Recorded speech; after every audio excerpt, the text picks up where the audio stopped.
Hey, what's happening? I'm Myles Kennedy, and you're watching Loud TV.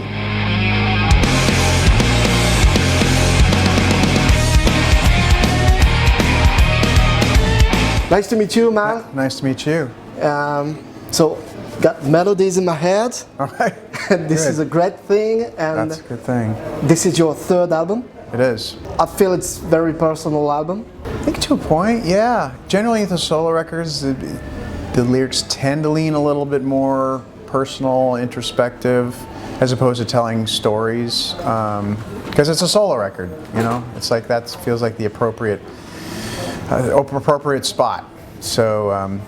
Yeah, but it's not a concept record. You know, like on the first record, which was very personal, the first solo record, You're the Tiger, that's a concept record. It tells the story of, when I was a child and lost my dad and how my mom, went through all of that and I went through all of that. But this is a collection of various songs with no congruent narrative necessarily, just different little sections, little parts.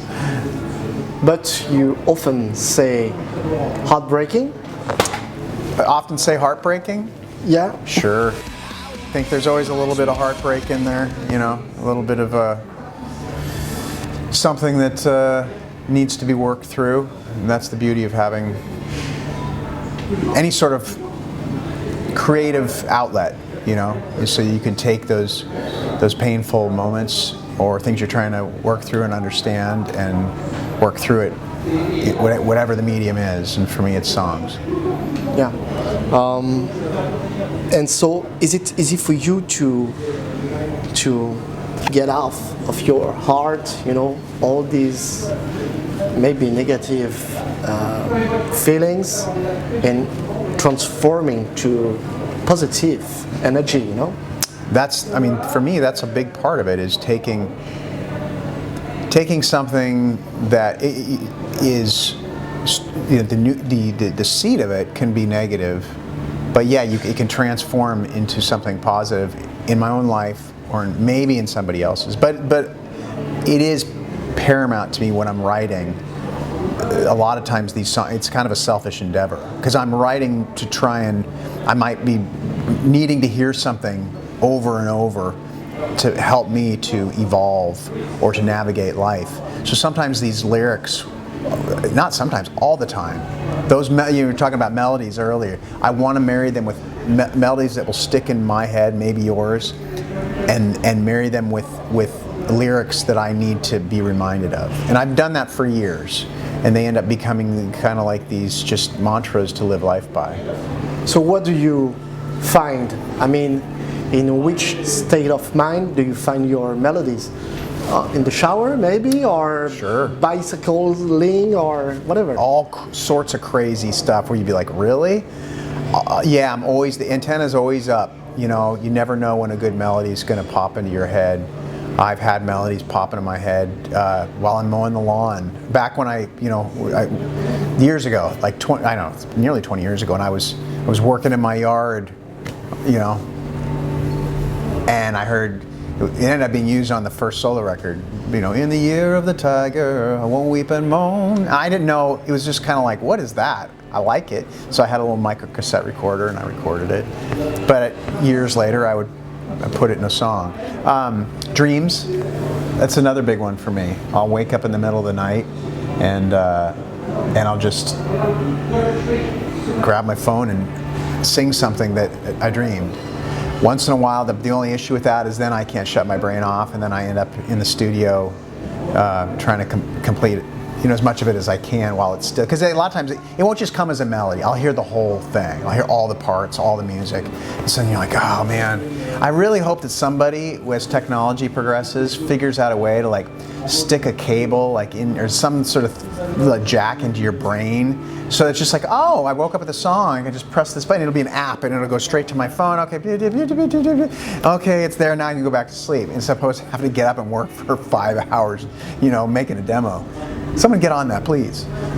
Could be a great sci-fi idea, Great idea, I like it.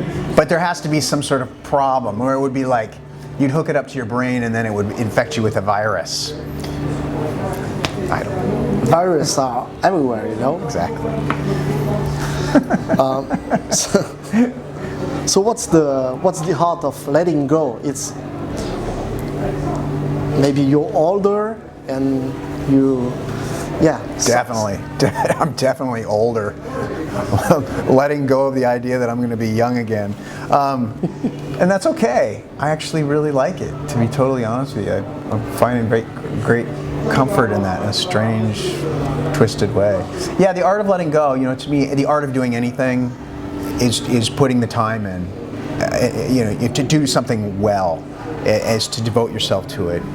And I've really been trying to devote myself to improving as a person and not being as attached to certain outcomes, not being as reactive, learning to go with the flow.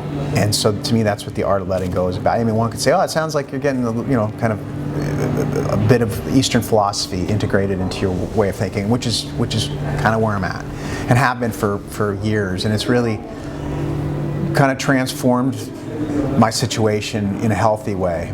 I wish I'd have stumbled onto it when I was much younger, but yeah, that's kind of the premise of that song. It's just be like water, as Bruce Lee said. Learn to adapt. Did you used to react very fast in the past? And at times I still do. I'm still working on it.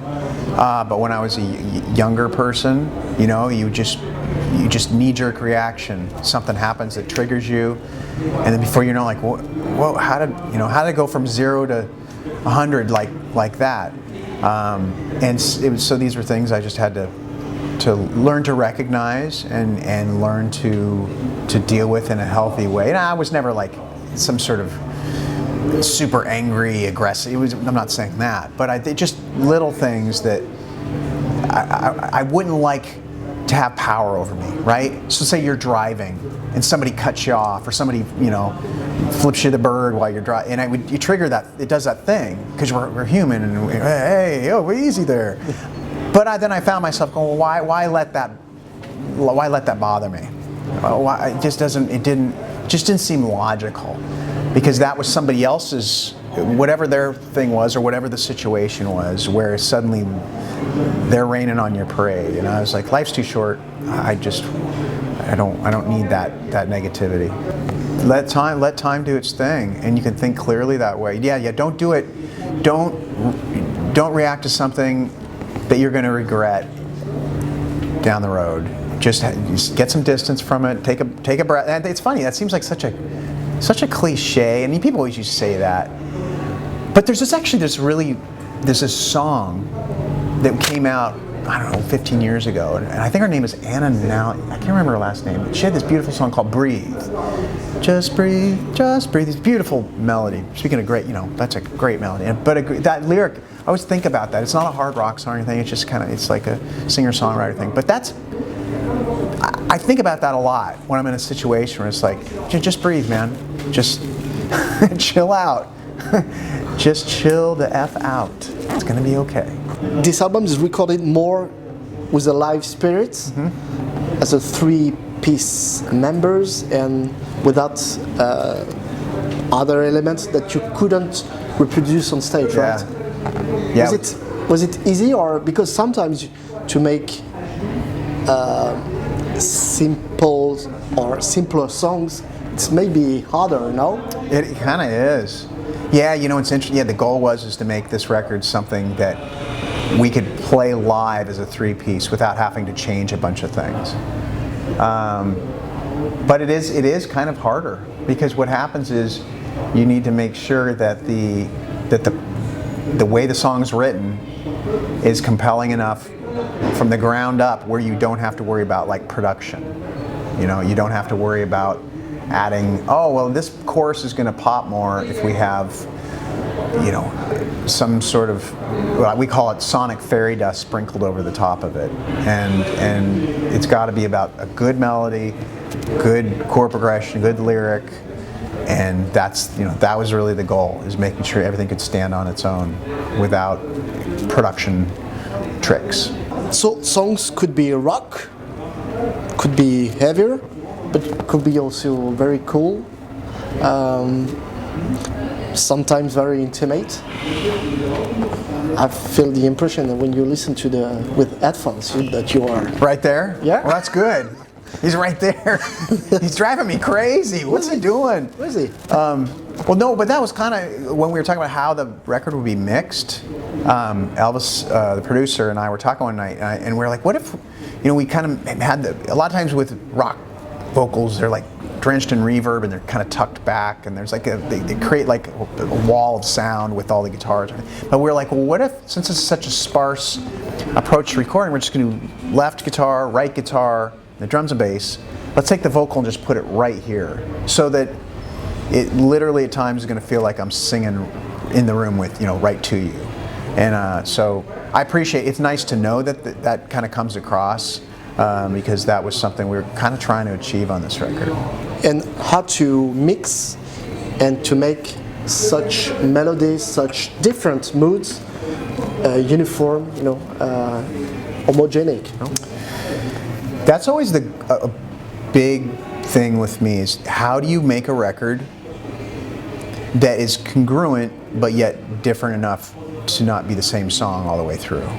And I think a lot of that is through being aware of tempos, being aware of, just the dynamics, set what louder guitar intro here, soft intro here, louder intro here. Does it start with drums? Does it start, there's so many things you do. But I think the thing that kind of ties it all together on this is because it's very simple, as far as like the sound of it, it's one, everybody's using the same thing throughout. I'm using the same amplifier, and for the most part, like 70 to 80% of the guitars is one guitar. I'm not changing the guitars and mixing, whereas I've done other records, like, well, let's try this and have a different setup. We're keeping the sound very similar all the way throughout, which it was great because it helped us track the record a lot quicker. We weren't experimenting with sound, just like, oh, we got the sound, let's go to the next song. And it's very immediate that way. There is an amazing artwork, full of details. When you zoom in, It's great. I was wondering if you asked for some details, like a skull or I don't know. We did, yeah. Tim, my manager, he found this artist and he had this style, and we both loved it. We're like, that would be really cool for a solo record one day. So we reached out to this artist, Riza Pecker, I believe. Pecker is his name. Really talented. And he had this style, and we're like, could you kind of help tell the story of my history? So integrate, like, I have this octopus tattoo. It's kind of like, I love octopus. I have this thing. Oh yeah, I love octopus. They're so smart. They're incredible creatures. Any creature that's smart, the elephants, octopus, I'm drawn to them. Maybe just because I'm dumb. That's why I like smart people, smart animals, because I need some of that. But there are all sorts of Easter eggs in that image. So you've got like a picture of a door. Well, that's taken from the first Mayfield 4 record, the first major label record I made 25 years ago, whatever that was. Then you have a skeleton of what's actually a tiger. It's a tiger skeleton. That's from Year of the Tiger. You have an owl. That's from the Ides of March. So you have all these things that tell the story. And it also kind of hints at that transitory nature of life. Nothing lasts forever. All things must pass. So the image, correlates with the record. So it's a sum up history of your history. That's it. That's good. What's the future for you? Will you play live with your band, with other? Yeah, the future looks good. We're gonna put the record out October 11th, and then come back to this part of the world in late October and tour for like 5 or 6 weeks. And You mean Europe? Yeah, we're coming back to Europe, UK and Europe, and I'm really excited. And then we'll take a little break, and then we'll begin to do the States, and then we'll figure it out. Yeah, we'll figure out what's next after that. Hopefully, it'll go well enough to where we can keep going. People are like, hey, we got a call from, the Antarctica. They want you to come play. Hey, we're going to do a gig on the moon. Great. Set it up, Tim. There's so many beautiful. That's the thing about Europe in general. The history is something we don't have over in the United States, as far as where you can walk down the streets and feel that something's been around for hundreds of years as opposed to a few decades, you know, and there's something magical about that. And especially I'm kind of an architecture nerd, so it resonates with me even more. And just all the art and all the museums here, it really is the energy. It's palpable, and I'm kind of jealous. Living where I live, we don't really have that to this degree, and I sometimes wonder, you know, I see why artists come to certain parts of the world and write records. I almost would entertain that, because I'd be curious how it would affect me. Like if I just moved to Paris for 6 months and wrote. I don't know. It might. Who knows? Maybe it'll happen. I'm sure my wife would love to do that. We have to talk our dog into it. You live in the woods, right? I'm sorry? You live in the woods, or? We do spend time in a place called Northern Idaho, and we spend time. It's in the woods, but our main, we live in Spokane, but that's still pretty close to being rural. It's in town, but it's not. It's a small town. It's not like this, and it's beautiful, and it's informed me creatively for years, and I love it. But I'm curious what being like here would. I'm curious what that would do to me creatively. I don't know. Maybe something to think about. Would you collaborate with other artists like Slash? Maybe you would collaborate again with him? I hope so.